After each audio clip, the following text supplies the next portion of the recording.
എല്ലാവർക്കും നമസ്കാരം. നമ്മൾ റഷ്യനുമായിട്ട് ബന്ധപ്പെട്ട രണ്ടാമത്തെ ക്ലാസ്സിലേക്ക് കടക്കുകയാണ്. നമ്മൾ രണ്ട് ചെറിയ ഡെറിവേഷൻസ് ആണ്. ആദ്യത്തേത് car on A level circular.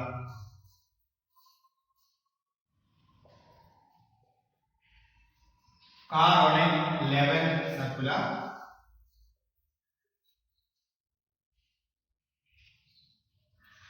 എന്നാൽ ഈ ലെവൽ സർക്കുലർ റോഡ് ഉദ്ദേശിക്കുന്നത് നമുക്കറിയാം. നമ്മൾ സാധാരണ റോഡൊക്കെ കാണുമ്പോഴേ വളവുകൾ രണ്ട് type.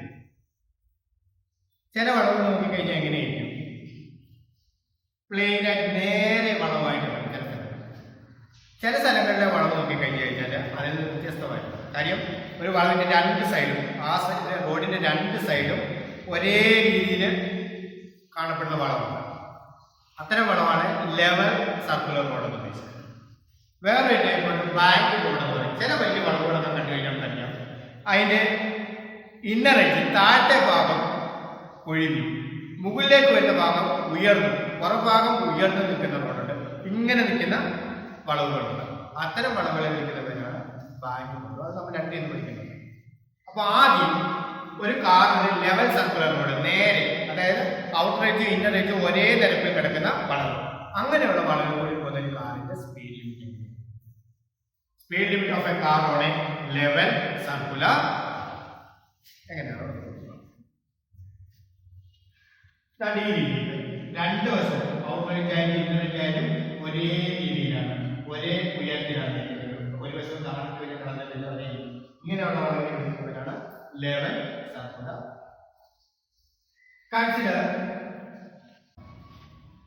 Consider a car of weight mg. Consider a car of weight mg. Move around a level circular road with velocity v. Velocity is a level circular road. Okay. Consider a car of weight mg moving around a level circular road with a speed v. The velocity. The forces acting on the vehicle or the forces acting on the car are: first one, the weight mg acting vertically downward. The weight mg acting vertically downward. Normal reaction of the rod acting vertically upward. Rod എന്തെയും കാറിന്റെ ഒരു force ബ്രേക്കിൽ നേരെ മുകളിലേക്ക്, അതാണ് normal reaction. Normal reaction of the road acting vertically upward. ഇത് നമുക്ക് സ്വാഭാവികമായിട്ട് എന്ത് കാണും? ഫ്രിക്ഷൻ കാണും. The force of friction between the rod and tire towards the center of the circular road. The force of friction or limiting static friction between the rod and tire parallel to the surface. ഈ മൂന്ന് ഫോഴ്സുകളാണ് ഇവിടെ. Consider a car move around a level circular road. The forces acting on the car are ഏതൊക്കെയാണ്? Weight mg acting vertically downward, normal reaction of the rod acting vertically upward, അതേപോലെ friction force between the rod and tire parallel to the surface. Since there is no vertical motion, r is equal to mg. ഈ കാറിന് യാതൊരു vertical motion ഇല്ലാത്ത കാര്യം റോഡിൽ നിന്ന് car മുകളിലേക്ക് പോകുമ്പോൾ താഴേക്ക് വലിയ വീട്ടിലല്ലോ, റോഡിൽ കൂടി തന്നെയാണ് പോകുന്നത്. വെർട്ടിക്കലായിട്ട് യാതൊരുവിധ മോഷനും ഇല്ല. Since there is no vertical motion, മുകളിലേക്ക് താഴേക്ക് വലിയെങ്കിൽ അവിടെ എന്തായിരിക്കും? r mg തുല്യമായിരിക്കും. Since there is no vertical motion, weight mg is equal to normal reaction r. r എന്ന് പറയുന്നത് എന്തിന് തുല്യമായിരിക്കും? weight mg ക്ക്. ഇനി വളരെ പ്രധാനപ്പെട്ട ഒരു പോയിന്റ് ഉണ്ട്. ഒരു സർക്കുലർ റോഡിൽ കൂടി ഏതൊരു വസ്തുവിന് സഞ്ചരിക്കണമെങ്കിലും നമ്മൾ നേരത്തെ ഏരിയ പഠിച്ചിട്ടുണ്ട്. സർക്കുലർ പാതയിൽ കൂടി ഏതൊരു വസ്തു, അല്ലെങ്കിൽ നമ്മൾ ഗ്രാവിറ്റേഷൻ ഒക്കെ പഠിക്കുമ്പോൾ നമ്മൾ പഠിക്കുന്ന ഒരു പോയിന്റ് ആണ്. ഇതാണ് ഒരു സാറ്റലൈറ്റിന് സർക്കുലർ പാത സഞ്ചരിക്കണമെങ്കിൽ എന്താവശ്യമുണ്ട്? സർക്കുലർ പാതയിൽ ഏതൊരു വസ്തുവിന് സഞ്ചരിക്കണമെങ്കിലും സെൻട്രിപിറ്റൽ ഫോഴ്സ് വേണം. ഇനി ഈ സെൻട്രിപിറ്റൽ ഫോഴ്സിന്റെ പ്രത്യേകത എന്താണ്? ഈ സെൻട്രിപിറ്റൽ ഫോഴ്സ് തന്നെ ഉണ്ടാകില്ല. ഒരു കറങ്ങുന്ന ഒരു വസ്തുവിന് തന്നെ സെൻട്രൽ ഫോഴ്സ് കിട്ടില്ല. ഈ സെൻട്രിപിറ്റൽ ഫോഴ്സ് ആരെങ്കിലും കൊടുക്കണം. ഒരു സർക്കുലർ പാതയിൽ സഞ്ചരിക്കണമെങ്കിൽ സെൻട്രിപിറ്റൽ ഫോഴ്സ് ആവശ്യമാണ്. ഈ സെൻട്രിപിറ്റൽ ഫോഴ്സ് എന്ത് ചെയ്യണം? ആരെങ്കിലും നൽകണം. അപ്പൊ ഇവിടെ ആരാണ്? ഇവിടെ 3 ഫോഴ്സ് ആക്ട് ചെയ്യുന്നുണ്ട്. ഒന്ന് വെയിറ്റ് ഉണ്ട്, നോർമൽ റിയാക്ഷൻ ഉണ്ട്, ഫ്രിക്ഷൻ ഉണ്ട്. ഇതിൽ ആരാണ് ഇതിന്റെ സർക്കുലർ പാതയിൽ സഞ്ചരിക്കാനുള്ള സെൻട്രിപിറ്റൽ ഫോഴ്സ്? ഇവിടെ ഇതിന് സർക്കുലർ പാതയിൽ സഞ്ചരിക്കാനുള്ള സർക്കുലർ പാതയിൽ സഞ്ചരിക്കാനുള്ള സെൻട്രിപിറ്റൽ ഫോഴ്സ് കൊടുക്കുന്നത് ഇവിടെ അനുഭവപ്പെടുന്ന frictional force. The centripetal force required by the car to go around a circular road is mv square by r. That's centripetal force. നമ്മൾ നേരത്തെ കണ്ടതാണ് centripetal force equation mv square by r. The centripetal force required by the car to go around the circular path is mv square by r. Where mv is the mass of the vehicle, v velocity of the vehicle, r is radius of the circular path. mv square by r, and this is provided by the frictional force between the rod and tire. ഇവിടെ ഇതിന് ആവശ്യമുള്ള centripetal ഫോഴ്സിനെ കൊടുക്കുന്ന ആരാണ്? Frictional force ആണ്. അങ്ങനെയാണെങ്കിൽ നമുക്ക് എഴുതാൻ പറ്റും Fx max is equal to frictional force Fx max is equal to mv square. The centripetal force required by the car to go around the circular path is provided by frictional force between the rod and tire. Therefore, Fx max is equal to mv square by. Okay, this is equation number. And equation number 1. Ini നമ്മൾ നേരത്തെ but Fx max is equal to mu s. നമുക്കറിയാം Fx max നമ്മൾ നേരത്തെ വേറെ equation ഉണ്ട് mu s into r. കാര്യം coefficient കഴിഞ്ഞ ക്ലാസ്സിൽ നമ്മൾ കോഎഫിഷ്യന്റ് സ്റ്റാറ്റിക് ഫിക്ഷൻ പഠിച്ചായിരുന്നു. Coefficient static friction is the ratio of limiting friction to normal reaction. us is equal to Fx max by r കഴിഞ്ഞ ക്ലാസ്സിൽ പഠിച്ചാണ്. അതിൽ നമുക്ക് എഴുതാൻ പറ്റും Fx max is equal to cross multiply by mu s into r. നമുക്ക് പറയാൻ പറ്റും but Fx max is equal to mu s into there is no vertical motion. മുകളിലേക്ക് താഴേക്കുള്ള മോഷൻ ഇല്ലാത്തത്തോളം കാലം r എന്ന് പറയുന്നത് എന്തിന് തുല്യമായിരിക്കും? mg ക്ക് തുല്യമായിരിക്കും. അങ്ങനെയാണെങ്കിൽ r എന്ന് നമുക്ക് കൊടുക്കാം mg എന്ന് കൊടുക്കാം. അങ്ങനെയാണെങ്കിൽ ഇക്വേഷൻ നമുക്ക് കിട്ടുന്നത് is equal to mu s into Fx max is equal to mu s into this is equation. രണ്ട് ഇക്വേഷൻ കണ്ടല്ലോ. അപ്പോൾ ആദ്യത്തെ equation Fx max is equal to mv square by r. രണ്ടാമത്തെ equation Fx max is equal to mu s into mg. രണ്ടിന്റെ left side same ആണ്. Fx max ആണ്. അങ്ങനെയാണെങ്കിൽ നമുക്ക് എന്ത് ചെയ്യാം? റൈറ്റ് സൈഡ് നമ്മൾ ഇക്വേറ്റ് ചെയ്യാം. അപ്പം equation number 1 and 2. Equation number 1 and 2 and then mv square by r is equal to mu s into mg. m cancel. ഈ r നെ ഇങ്ങോട്ട് പുറത്തേക്ക് നമുക്ക് എഴുതാൻ പറ്റും v square is equal to mu s r or v is equal to mu s root of mu s r. V is equal to root of mu s r. The maximum speed limit of a car on a level circular road. The maximum speed limit of a car on a level circular road is root of mu s r. ഒരു level circular റോഡിൽ കൂടി പോകുന്ന ഒരു കാറിന്റെ maximum speed എത്രയായിരിക്കും? root of mu s r ആയിരിക്കും. The velocity of a car on a level circular road v is equal to root of mu s r. This is the maximum speed limit of a car on a level circular road. If the car exceeds this limit, the frictional force will not sufficient to provide the centripetal force and the car will slip. ഈ സ്പീഡിനേക്കാൾ speed കൂടുകയാണെങ്കിൽ ഇതിന്റെ friction ആവശ്യമായിട്ടുള്ള centimetre force നൽകാൻ പറ്റാതെ വരും. അങ്ങനെ സർക്കപ്പാതയിൽ നിന്ന് കാറിന്റെ തെന്നി മാറും, അതും മറിഞ്ഞു പോകും. അപ്പോൾ ഒരു ലെവൽ സർക്കിളിലേക്ക് പോകണം. അതോ ഇതൊക്കെ വെച്ചാണ് കാൽക്കുലേറ്റ് ചെയ്തിട്ട് നമ്മൾ ഓരോരുത്തർ സ്പീഡ് ലിമിറ്റ് എഴുതി വെക്കുമല്ലോ. ഈ ഇക്വേഷൻ വെച്ചാണ് എഴുതുന്നത് root of mu s r. ഇതാണ് ഒരു ലെവൽ സർക്കിളിലൂടെ പോകാനുള്ള കാറിന്റെ മാക്സിമം സ്പീഡ്.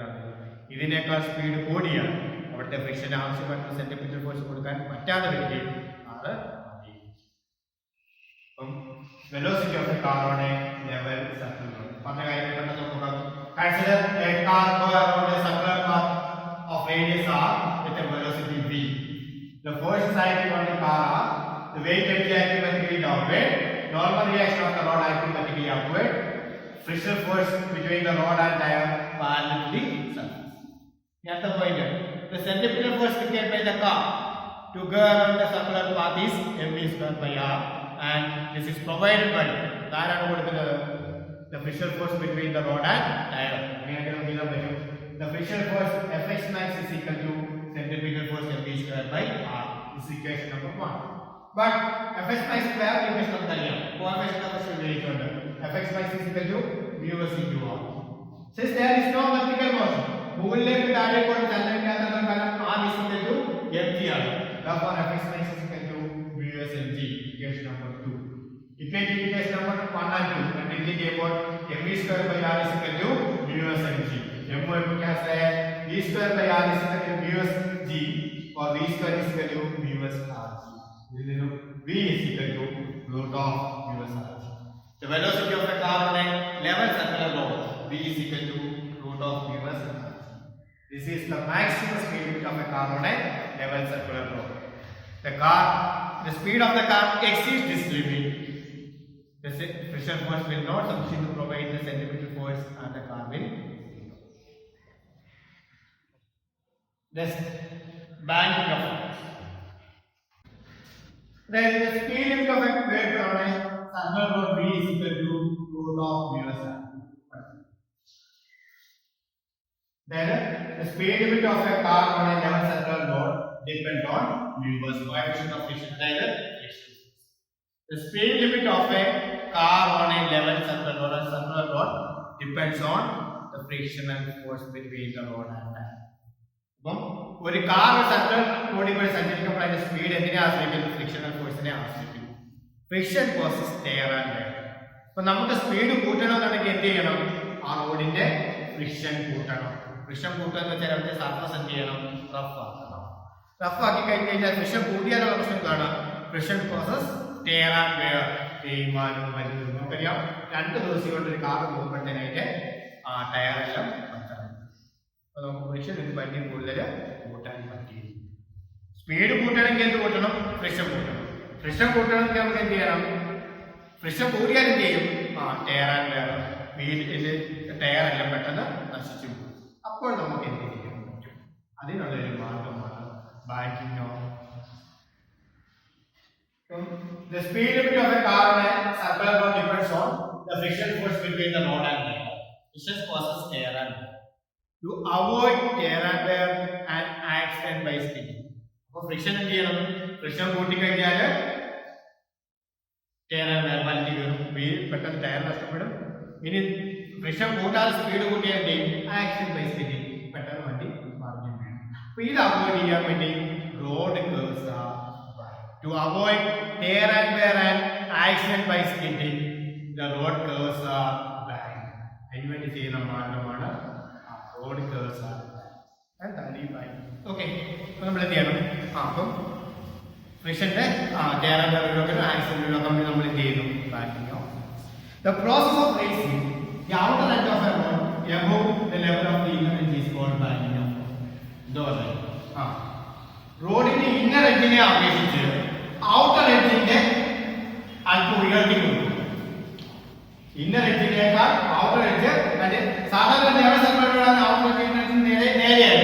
അതിന്റെ ഔട്ടർ എഡ്ജ് ഉയർത്തി കൊടുക്കും. അപ്പോൾ ഇങ്ങനെ ചെത്തി കിടക്കും. ഇങ്ങനെ ഈ രീതിയിൽ ഇങ്ങനെ എടുക്കുന്ന രീതിയിൽ പറയുന്ന പേരാണ് ബാങ്കിങ് ഓഫ് ഫോഴ്സ്. ഇന്നർ എഡ്ജിനെ അപേക്ഷിച്ച് ഔട്ടർ എഡ്ജ് ഉയർത്തി കൊടുക്കും. കാണാം, വലിയ വളവുകളൊക്കെ കാണാം. ഈ ഇന്നർ എഡ്ജ് ഇങ്ങനെ കുഴിഞ്ഞു കിടക്കും. ഔട്ടർ എഡ്ജ് എന്ന് പറഞ്ഞ് ഉയർന്നു നിൽക്കുന്നതാണ് വണ്ടി പോകുമ്പോഴും. ആ രീതിയിൽ വിളിക്കുന്ന പേരാണ് banking of. The process of raising the outer edge of a rod above the level of the inner edge is called banking of. ഇനി the velocity of a car on a banking.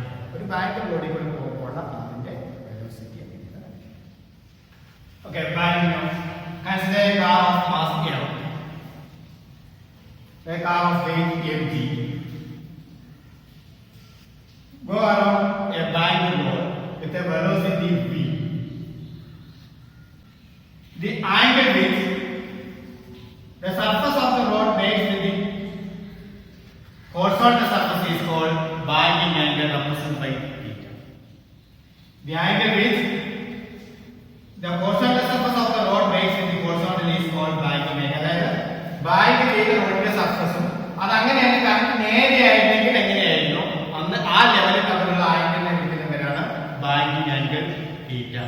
The angle which the surface of the rod makes with the horizontal is called binding angle. Then the forces acting on the car. അങ്ങനെയാണെങ്കിൽ ഇവിടെ act ചെയ്യുന്ന forces ഈ car act ചെയ്യുന്ന forces എന്തൊക്കെയാണ്? ഒന്ന്, the weight mg acting vertically down.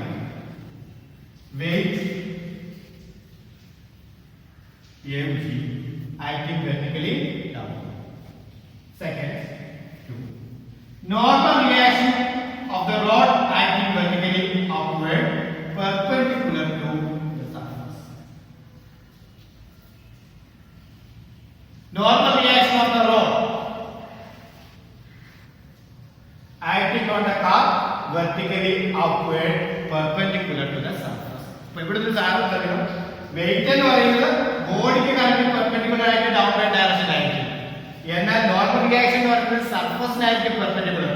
ഇവിടെ ചരിഞ്ഞ പ്രതലമാണ്, അങ്ങനെയാണെങ്കിൽ അതിന് പെർപെൻഡിക്കുലർ ആയിട്ടായിരിക്കും നോർമൽ റിയാക്ഷൻ.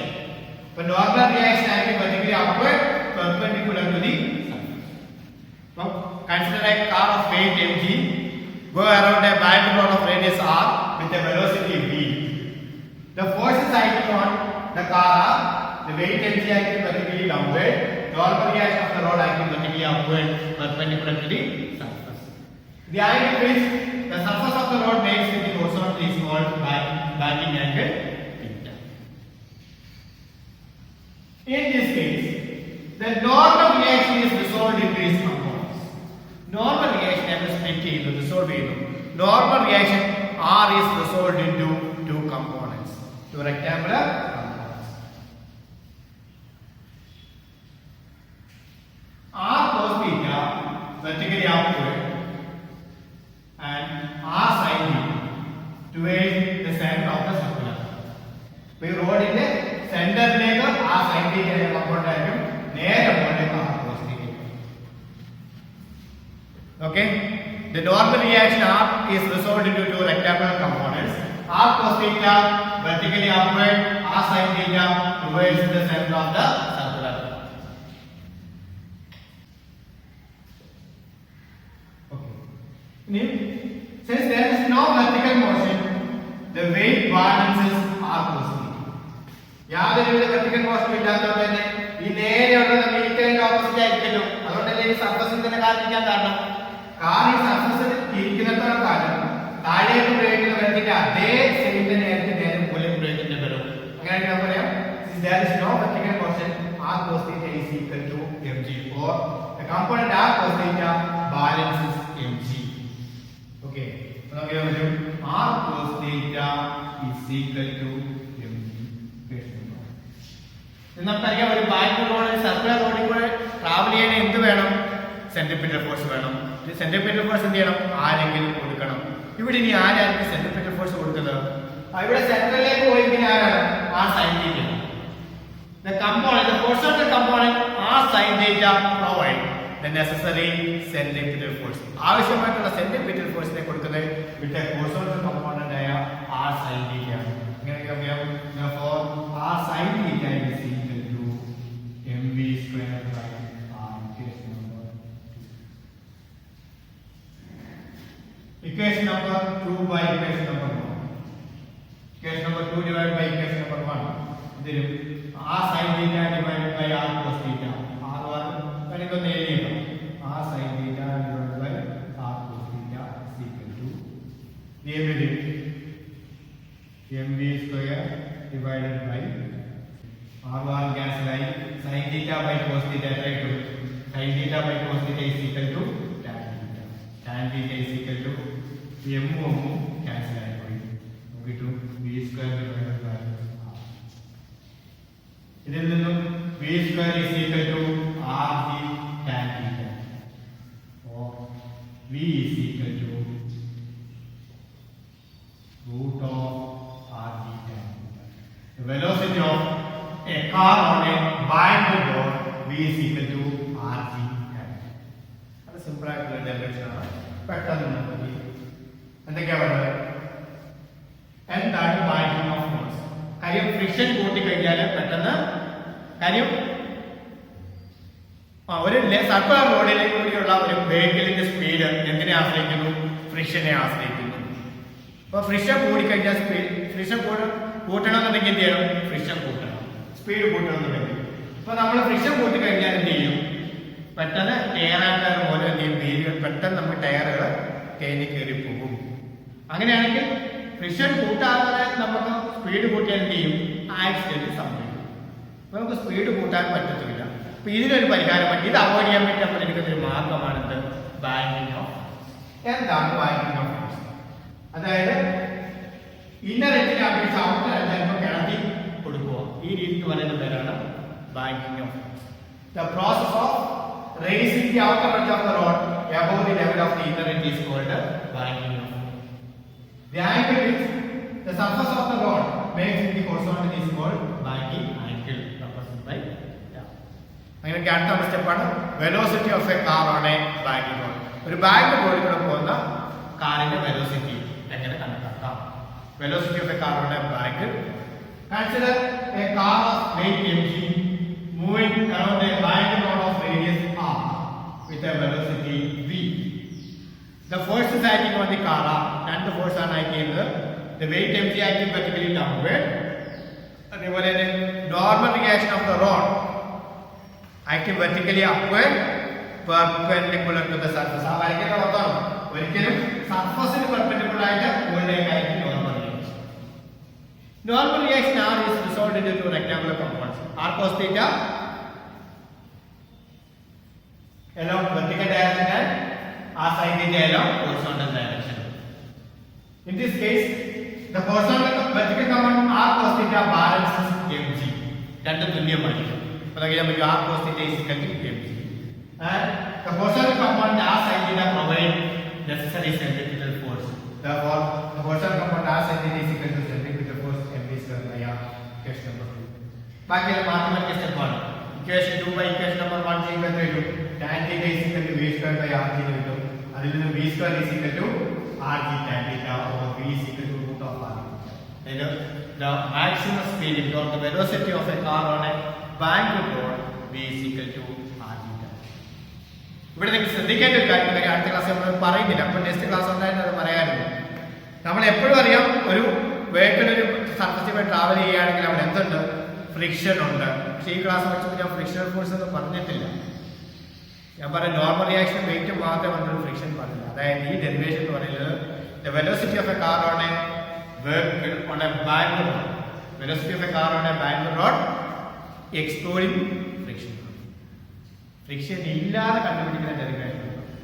അടുത്ത ക്ലാസ്സിൽ നമുക്ക് friction banking of the velocity of a car on a bank road including friction, ഫ്രിക്ഷനോട് ചേർത്തുള്ള ഡെറിവേഷൻ ഉണ്ട്. അത് പക്ഷേ ഞാനിപ്പോൾ ഇൻട്രൊഡക്ഷൻ ആയിട്ട് പറയാൻ കാരണം ഫോക്കസ് ഏറിയ നമുക്ക് ആ ഡെറിവേഷൻ ഇല്ല, ഇൻക്ലൂഡിംഗ് ഫ്രിക്ഷൻ്റെ ഡെറിവേഷൻ ഇല്ല.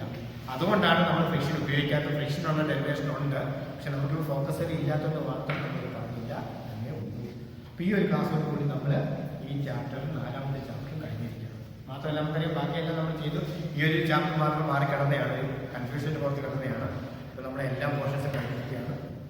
ഇനി നല്ലോണം പഠിക്കുക. എന്തെങ്കിലും ഡൗട്ട്സ് ഉണ്ടെങ്കിൽ വിളിച്ച് ചോദിക്കുക. ക്ലാസ് നമുക്ക് സ്കൂളിൽ തുറക്കാൻ പറ്റുവാണെങ്കിൽ റിവിഷൻ നമുക്ക് ക്ലാസ് ചെയ്യാം.